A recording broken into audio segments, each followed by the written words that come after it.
Hey, Will, just got here? Why does your face look like a big plate? How was your English midterm? Must be super high, right? Hi, my foot.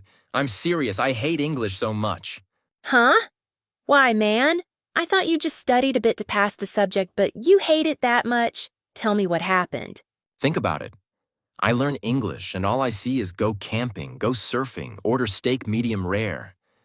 But in real life, I take care of buffaloes, chase ducks, wake up and swim in the river, cut grass for cows. Have you ever seen those words in the English textbook? They're all stuff from another world. Well, English is the language of developed countries. They make the textbooks based on their lifestyle. Eat healthy, go hiking, have a weekend at the museum, or make a plan for a Europe trip. So the lessons talk about positive, beautiful things. Beautiful, my foot. Look at me and my friends in the countryside. In the morning, we worry about money. In the evening, the cows and calves are crying loudly. City people get stuck in traffic. There's smog, pollution, floods, and unsafe street food.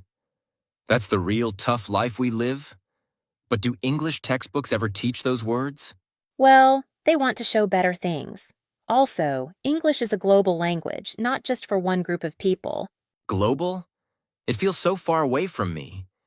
Tell me who hasn't written, I go to school by foot and got a big red mark from the teacher saying, wrong, on foot.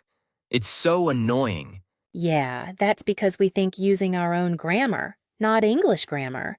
We study and still get told off for small mistakes. Right? It feels like we always study but still get it wrong, and then we doubt ourselves, thinking, maybe it's English that's the problem. I'm not stupid. It's just English is toxic. You've got a point. Sometimes I feel the English lessons in our school are strange, too.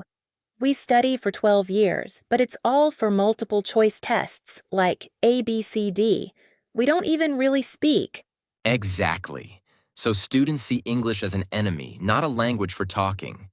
I know all the words in the book, but when I go to order a drink at a coffee shop, I go totally blank. It's so discouraging. Yeah, that's because we don't have a real chance to use it. Watch a movie in English. They speak so fast, like rap. I sometimes feel like I'm losing my mind trying to understand. Exactly. Someone says, "What's up?" And I think they're asking, "What's on the ceiling?" It's so confusing. Oh, come on, don't make it so dramatic. Everyone has trouble learning English. Trouble? I feel even worse about pronunciation. I'm scared to say it wrong and have people laugh at me. Many people just stay quiet to avoid embarrassment.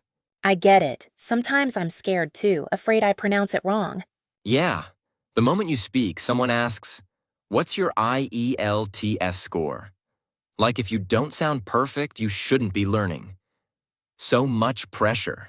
But think about it. English has some good points. You can read news, watch movies, search for information from other countries, like knowledge about computers, space, black holes, or nature in Africa or the deep sea. Most of it is in English. English is like a bridge to big knowledge that poor or developing countries may not have easy access to. Okay, it sounds good. I don't deny that. But in my life, I never use the words in the textbooks. Think about it. Words like plow, cut grass, pick pepper, harvest cashew, do farming. You rarely see those in English books. They feel strange and unreal to people like me. Yeah, everyone has a different life, but English still has its good sides. Like when you watch a movie and don't need subtitles. No way. I'd rather watch the dubbed version than try to read subtitles and still understand nothing. You're something else? Oh, and there are some weird English grammar rules, too. Why do we add S for plurals, but child becomes children? I swear I give up with those.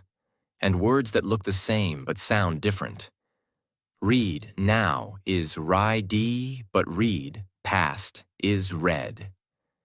Then there's live, to be alive, and live on TV. It's crazy. True. Sometimes I ask, if your grammar is so logical, why don't you try learning Vietnamese for a change? Exactly. Vietnamese has so many tones and accents that they find hard to learn. So why do we have to stress over this messy language? Don't say that. English has its own rules. Maybe we just aren't used to them yet. Not used to it? I've studied for more than 10 years and I still feel like it's a big mess. But think about it. If we know English, we get more opportunities. Traveling is easier, and we can get faster access to information. Of course. But every time I see an English book, I want to tear it to pieces. But don't you think maybe we should change the way we approach it? Instead of hating it, try to learn it in a more relaxed way. Relaxed? You try herding buffaloes all day, then come back and learn present perfect continuous and see how relaxed you feel. Okay, I get it. But who knows? Maybe you'll need it one day. Life is full of surprise. Yeah, sounds nice. But when I think about the final English exam, I lose all motivation again. Well, I have some cool ideas. Maybe they can help you hate English a little less. Huh? What crazy ideas do you have this time, Jane? Not crazy at all. I think we should have extra learning books that are close to our real life, like English for Rice Field Life for people in your village. It can teach words like plowing, harrowing, transplanting, and how to say, "My buffalo ran away" in English, but in a way that sounds natural. That actually sounds good. I always learn things like go hiking, but I never go anywhere. What else? I also thought we can let students act out real-life situations in English. Like, think about this. How do you cook rice with firewood during a power cut? It sounds tricky, but it could be real. Oh my God, that's awesome. What else? Or, explain to a tourist why there's a buffalo blocking the road. Those situations are funny and sad at the same time. If you learn with things like that, you will remember more than how to order steak medium rare. Yes. Sometimes I want to tell my dog not to eat secretly, but I don't know how to say it in English so he can get the message.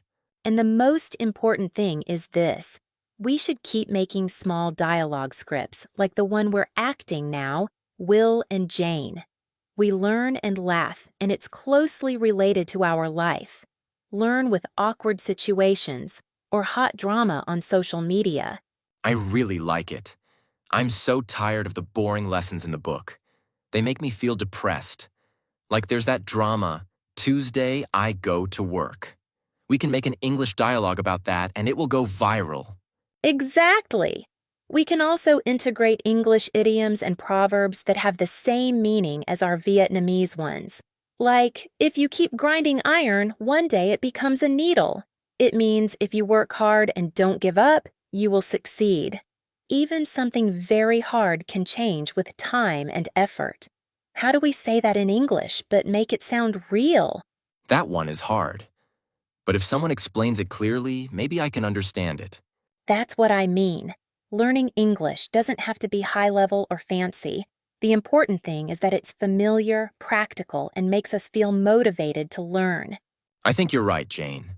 If I learn English this way, I may hate it less. Maybe I'll even get addicted to it. See? I told you, the key is to find a suitable way to learn. Yeah. You know, when I think about it, there are some things in my life that would shock people in Western countries. What happened? Did you destroy your house again? No, I'm serious. When I was a kid, I forgot to come home for dinner because I was playing games. My mom pinched my ear so hard I thought it would fall off. And once, I let the buffalo stray into the neighbor's garden. My dad spanked me really hard.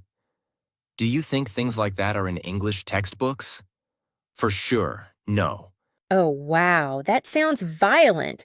In developed countries, they don't have a culture of hitting children. They use other ways, more gentle ways. Gentle? That's their culture. But every country has its own way. In our place, we say, spare the rod, spoil the child. My parents showed love by teaching me with real action.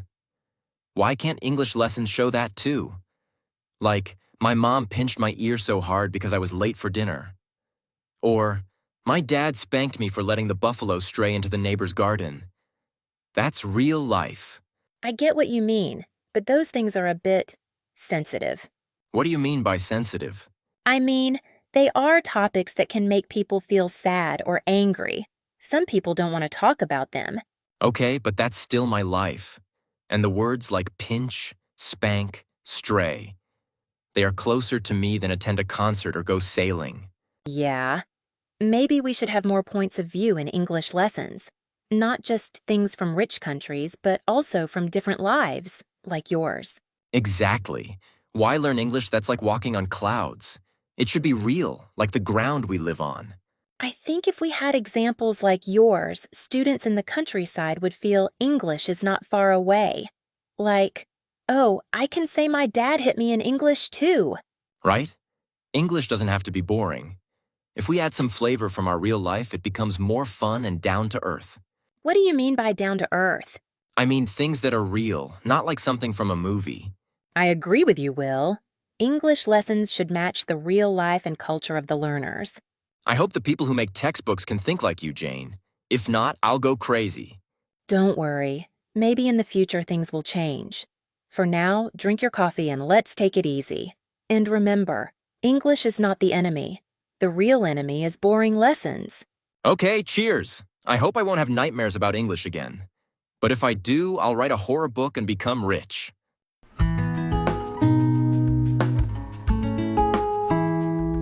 Thank you everyone for listening to our conversation. We'd love to hear your thoughts and any feedback you might have, so please feel free to comment below. You can find some new words and phrases we used in the description. And if you enjoyed our chat, don't forget to subscribe. Hey.